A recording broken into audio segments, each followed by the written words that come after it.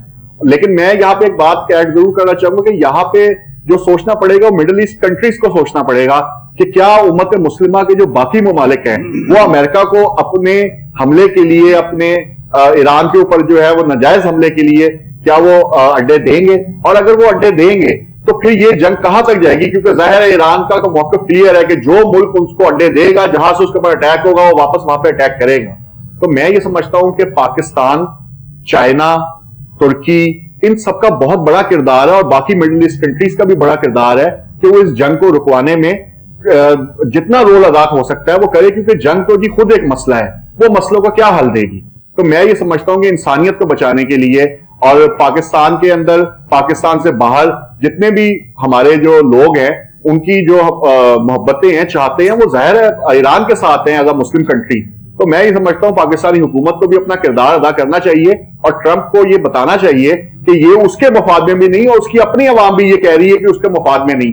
میں یہاں پہ ایک بات کا ضرور جواب دوں گا، جب ہم یہاں پہ اس چیز کو ڈسکس کر رہے ہیں تو ہمیں خدا کا شکر ادا کرنا چاہیے کہ پاکستان کے پاس اس وقت ایسی آرمی چیف، ایک ایسا آرمی چیف موجود ہے فیلڈ مارشل عاصم منیر کی قیادت میں، کہ ہم نے جو ایک بھارت کے عزائم تھے ان کو خاک میں ملایا، اور آج بھارت کی دوبارہ جرت نہیں ہو سکتی کہ وہ پاکستان کے اوپر اٹیک کرے، اگر وہ اٹیک کرے گا تو اس کو پتا ہے کہ اس کے ساتھ کیا ہوگا۔ سیم سچویشن امریکہ کی ہے کہ اس کو پتا ہے کہ اگر وہ ایران پہ اٹیک کرے گا تو ایران نے تو پھر کوئی لگی لپٹی رکھنی نہیں جی۔ باقی یہ ہے کہ میں سمجھتا ہوں کہ انسانیت کو بچانے کے لیے تمام ممالک کو اپنا کردار ادا کرنا چاہیے۔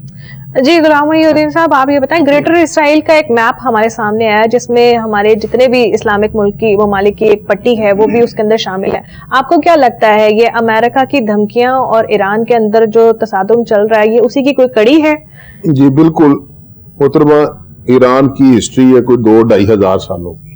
وہ ایک قوم تھی، اسلام سے پہلے بھی ایرانی اور رومن دو تھی بڑی طاقتیں۔ تو ایک تو رومن کو تو فتح کر لیا گیا تھا خاصا، اور ایران کو بھی اوپر بھی اللہ کے فضل و کرم سے اسلام نے غلبہ کیا۔ آج یہ وہاں پہ جو گورنمنٹ ہے ان کا ایک اپنا ہسٹری ہے، ان کا 40 سال سے ان کے اوپر قدغن لگی ہوئی ہے معاشی۔ آج ان کا ہمارا 1 روپیہ پتہ نہیں ان کے کتنے 200 کے 300 اس کے ریال ہیں ان کے، جو وہ پتہ نہیں کتنے 2800 کے 3000 کے قریب پہلے تھے $1 کے مطابق، اور ان لوگوں کے لیے ہر راستہ انہوں نے بند کیا۔ لیکن اللہ جب کھلا رکھے ان کے لیے راستہ، وہ خود کفالت ہے ہر چیز میں، ان کے پاس پیٹرول ہے، انہوں نے 1 روپیہ نہیں دینا، بلکہ پیچھے $6 ارب انہوں نے ضبط کیے ہوئے تھے۔ اور جب اس جنگ میں اس نے جو اسرائیل کا حال کیا اور اس کے اوپر بھی جب اٹیک کیا قطر پہ، اس کے اڈوں پہ، تو اس کے بعد انہوں نے فوراً جنگ روکی، اس کو $6 ارب بھی دیے، $6 ارب بھی واپس کیے، جس کو انہوں نے اوپن نہیں ہونے دیا۔ اس کی اتنی زبردست ہے اس کی وہ یہ جو نشر و اشاعت کا سسٹم ہے وہ بھی نہیں آنے دیا، اور پھر اس کو تیل بیچنے کی بھی اجازت دی، وہ چائنا کو تیل بیچ سکتا، اس نے اپنی شرطیں منوائی۔ اب ان کو تکلیف تھی کہ یہ اتنا پاورفل ہو گیا اور اس نے اسرائیل کا جو حال کیا ہے وہ دیکھنے کے قابل ہے، تو وہ رکے نہیں، اس کے ڈوم تھے جو کچھ بھی اس کی چیزیں تھیں وہ نکارہ ثابت ہوئی اس کے سامنے۔ اور الحمدللہ ایران نے بڑی ترقی کی ہے اور خاموشی کے ساتھ کی ہے، وہ کوئی معمولی ایٹمی طاقت ہے، وہ اس نے اس کو بھی اچھے طریقے سے ڈیفینڈ کیا ہے۔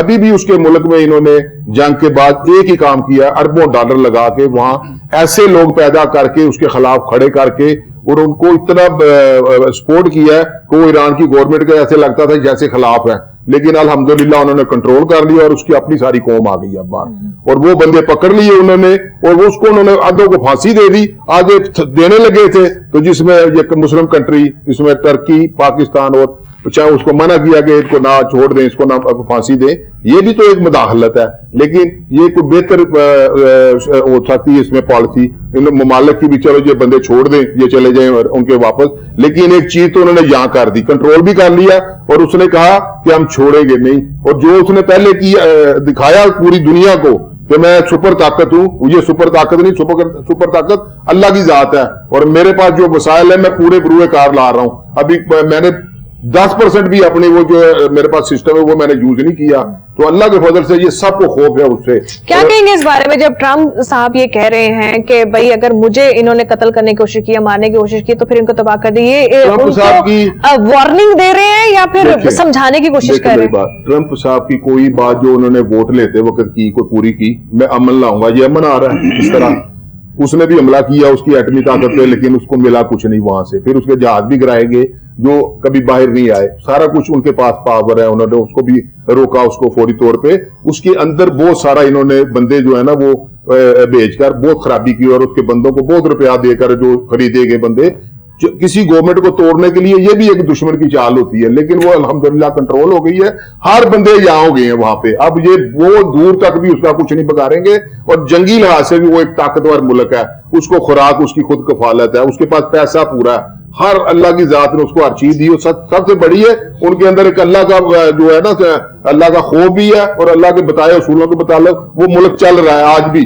وہ قائم دائم ہے، ہمارے ملک کی طرح گھاٹے میں نہیں وہ سرنڈر کر جاتے، وہ ایک قوم ہے، اور اس نے ثابت کیا ہے، تو ہمیں خوشی ہے، ہمارا مسلم برادر ملک جو دنیا کے سامنے آنکھیں ڈال کے بات کرتا ہے، اور ہم اس کے نیبر ہیں، انہوں نے 65 میں ہمارے جہازوں کو، جب انڈیا نے ہمارے اوپر حملہ کیا تو تمہارے جہازوں کو ادھر سے ہمارے اڑ کے جا کر کرتے، انڈیا پہ جب حملے کرتے تھے تو اس نے ہمارا ساتھ دیا، ہم کبھی بھی نہیں بھولیں گے اپنے بھائی کو، ہماری کی بد قسمتی ہے، پیٹرول ہم 20 روپے نہیں لے رہے تو ہم ہمارے اوپر 20-25 ارب ڈالر کا ہم ادھر سے تیل منگاتے ہیں جو 2 ارب ڈالر میں مل جاتا ہے، گیس ہم وہاں سے قطر سے لے رہے ہیں، وہ بھی امریکہ کے کہنے پر، اس سے فری نہیں لے رہے، ابھی تک اس نے لائن بچھا دی ہے، کہاں سے لا کر وہ تفتان بارڈر میں لے آیا ہوا ہے، بارڈر ٹریڈ ہم نہیں ان کے ساتھ کر سکتے، میں ایسے کوئی 25 سال پہلے وہاں ٹریڈ کرتا تھا تو 1 کلو پہ 12 روپے 13 روپے وہ ٹیکس دے کر ہم مال چھوڑا لیتے تھے، اب سارا سمگلنگ ہو رہا ہے، تو ہم اتنے بد قسمت ہے کہ ہم تو اپنے فیصلے نہیں کر سکتے، ہم نے کسی کا کیا کرنا ہے، تو ہمیں اتنا کمزور کر دیا گیا ہے کہ ہمارے ملک میں آج جو صورتحال ہے، نہ انصاف ہے نہ قانون ہے،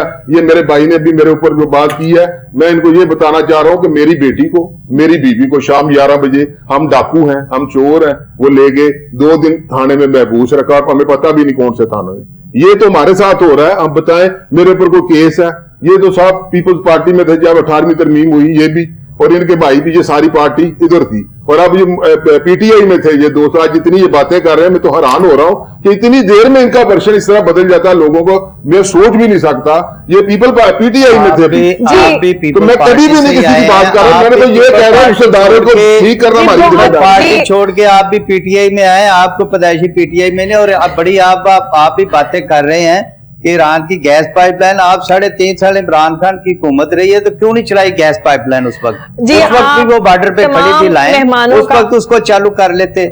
آپ تمام مہمانوں کا بہت بہت شکریہ، ہمیں شکر گزار ہونا چاہیے اپنی فوج کا، اپنی پاک فوج کا، جس کے بدولت آج ہم اتنے پرسکون بیٹھے ہیں، جہاں دنیا میں جگہ جگہ محاذ آرائیاں شروع ہیں، لوگوں کو ڈر خوف ہے، لوگ اپنی زندگیاں ویسے نہیں گزارے جیسے انہیں گزارنی چاہیے، آج ہم سرخرو ہو کے پوری دنیا کے سامنے ایسے کھڑے ہیں جیسے ہمیں کوئی ٹینشن نہیں، اور واقعی میں ہمیں کوئی ٹینشن نہیں ہے، بلکہ ہمارا نام آن اینڈ آف ٹرمپ بھی بار بار یاد کرواتا ہے، بھارت کو بھی ہمارے بارے میں یاد کرواتا رہتا ہے، اسی لیے ہمیں شکرانے کے نفل بھی ادا کرنے چاہیے، کیونکہ ہم اس قوم کے اندر ہیں، اس ملک میں ہیں جہاں پر ہمیں کوئی ڈر خوف نہیں ہے، کیونکہ ہماری آرمی سب سے بڑھ کر ہے۔ اس کے ساتھ ہی مجھے ثنا کو دے اجازت، پھر ملیں گے اگلے پروگرام میں، تب تک کے لیے اللہ حافظ۔